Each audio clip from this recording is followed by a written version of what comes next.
A new variant of the coronavirus is spreading across the globe.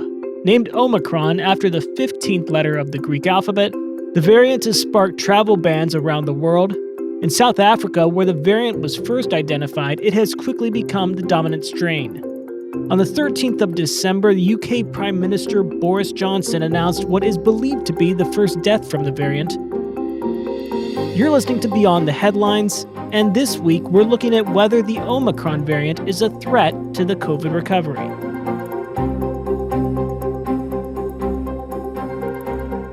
Before we get started, please take a second to subscribe to Beyond the Headlines to get all the latest episodes. So where did it all begin? The first reports of the Omicron variant came from Dr. Angelique Coetzee in South Africa after she started receiving patients who had unusual symptoms of COVID but were COVID positive. So it started with the younger generation, 40 and less, and the most predominant clinical complaint is severe fatigue for 1 or 2 days, with then the headache and the body aches and pain. Some of them will have what they call a scratchy throat, and some will have a cough, a dry cough, but it's not a constant cough. It comes and goes. And that's more or less the big symptoms that we have seen. We also have seen clinically that the oxygen requirements, I haven't picked up one, and so my other colleagues as well. I picked up anyone at this stage requiring oxygen. Some of them would have a temperature. It's not a very high temperature. I only had one child that was severely ill with a temperature of what we call 40 degrees and with quite a fast pulse rate. But we managed to treat her at home, and within 48 hours, she was dramatically better. The World Health Organization names variants of interest and concern after letters of the Greek alphabet. Omicron took the whole world by surprise. Omicron was named on November the 26th. As news organizations started to report on the variant, governments began to respond with travel restrictions and bans on South Africa and neighboring countries. Despite this, the variant, at the time of the recording of this podcast, is in 77 countries. Very little is known about Omicron, but the World Health Organization and researchers around the world are quickly trying to learn more. Dr. Maria van Kerkhove is the World Health Organization's technical lead on the COVID-19 crisis. This variant has a large number of mutations, and some of these mutations have some worrying characteristics. Right now, there are many studies that are underway. There's a lot of work that is ongoing in South Africa and in other countries to better characterize the variant itself in terms of transmissibility. The three main points of concern for any variant are 1, how infectious is it? 2, how virulent it is or how harmful? And 3, how effective current vaccines are against it. Eskild Petersen is Professor Emeritus of Infectious Diseases at Aarhus University, Denmark. He also chairs the Emerging Infections Task Force in Basel, Switzerland. He says one thing is certain. Well, there's no doubt that it's very infectious, so it's going to outcompete the Delta variant, I think, worldwide. But we have no idea whether it's more or less dangerous than the Delta variant. Actually, for the very, very preliminary data from South Africa, it looks like it may not give you as serious disease as the Delta variant, but the data is not collected in a systematic way, so there's a lot of uncertainties, but it is very infectious. The Delta variant, Professor Petersen mentions, was first identified in India and has been the globally dominant strain of COVID since 2021. Omicron seems to be highly transmissible. By mid-December, just a few weeks after the variant was first identified, it had been found in over 70 countries, despite travel restrictions, and it is now the dominant strain in South Africa. Being transmissible in itself is not necessarily a problem. There are multiple viruses that traverse through the human population, causing annoyance but very little upset. The common cold is a prime example, caused by more than 200 viruses that transmit throughout the globe. So the next question of how virulent Omicron is an important one. As Eskild said, the scientific community cannot be sure. The data is not in yet, but scientists are hopeful that early indicators suggest the variant may be a milder form of the disease. Although many reports of Omicron are that of a mild disease, there are many factors at play. Large percentages of the population affected are vaccinated and with the coronavirus. The impact in terms of data can take weeks to manifest. As with any of the previous waves or variants, deaths and hospitalizations usually lag behind the actual number of cases by around at least 2 weeks. This is because of the length of time it takes for the coronavirus to affect an infected person, but also because of how the data is collected in various countries. Now on to the question of vaccines. Variants pose a risk in part because vaccines are most effective against the form of the virus they were originally made with. So coping with variants is an important factor in how we tackle the virus. The more mutations a variant has, the less likely the original virus it is. The Delta variant, which is the dominant strain globally, has 13 mutations.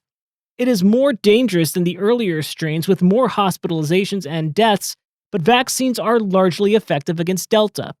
Due to the mutations, breakthrough infections did occur, but vaccines are still effective in preventing severe illness, hospitalizations, and deaths. The reason for the concern with the Omicron variant is that it has more than 30 mutations. Professor Peterson says that although variants pose a greater risk, there is no hard line between a variant that is susceptible to vaccines and one that is not. I don't think there is a tipping point. I think that it's a continuous slide. I think that a lot of labs are taking blood samples from people who had Omicron, and they try to see how it inhibits the growth of the virus in a test tube, and that will give us an indication. When the virus change, the effect of your immunity, whether you have had the infection or you have been immunized, will probably not be as efficient as it was. But we have to realize that the vaccines we are using now are based on the original virus from Wuhan in January 2020. And it still gives you quite a good protection against the Delta variant, especially against being seriously ill and die. And you would expect that there would be some effect of the vaccines against the Omicron variant also.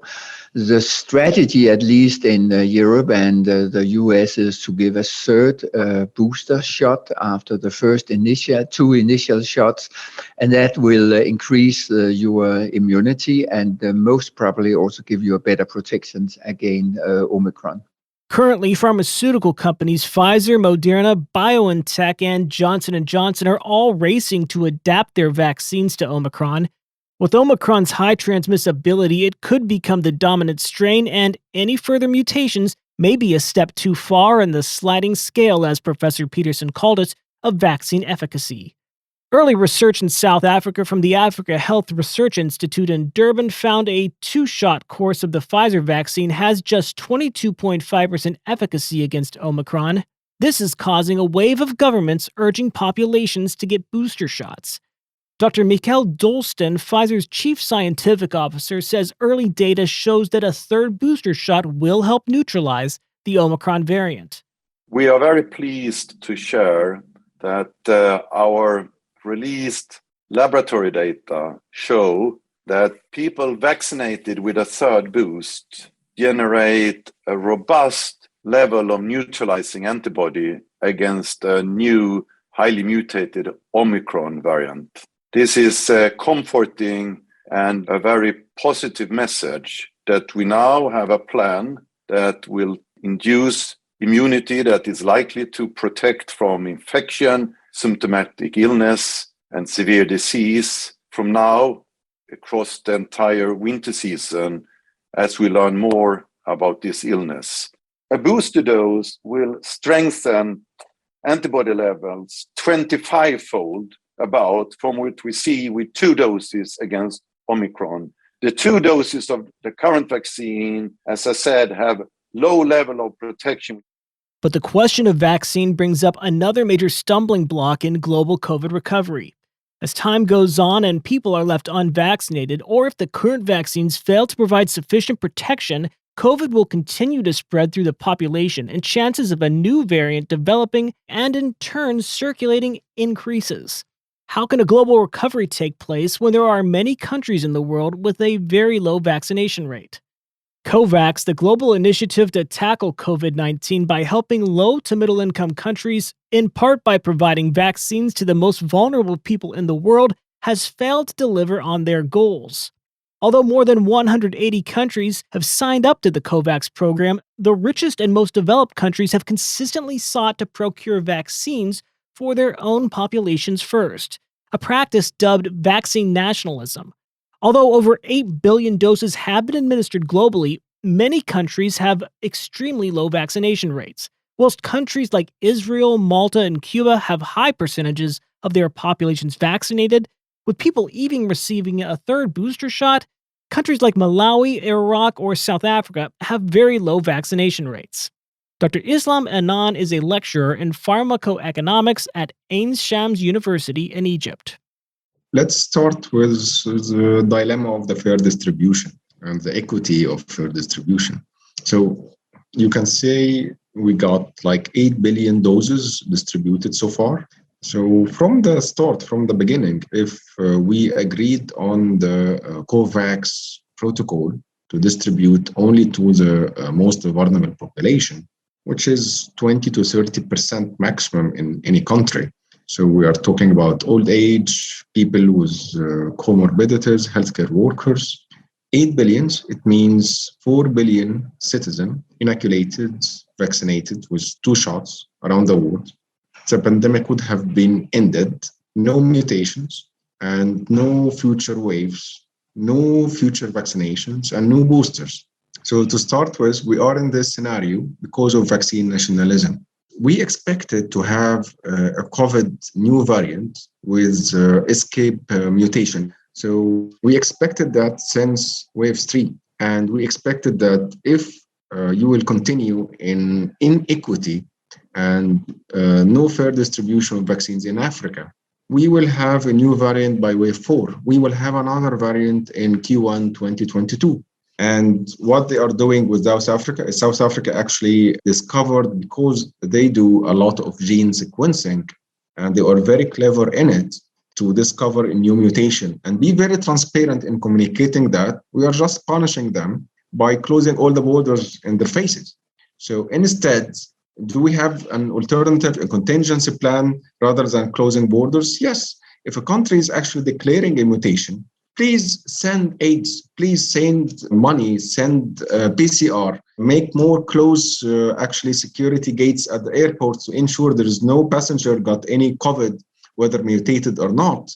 Send the hospitals a lot of funds because you need to reward them. Do you think any country in the future, especially African country, will ever declare any future mutation if they discovered one?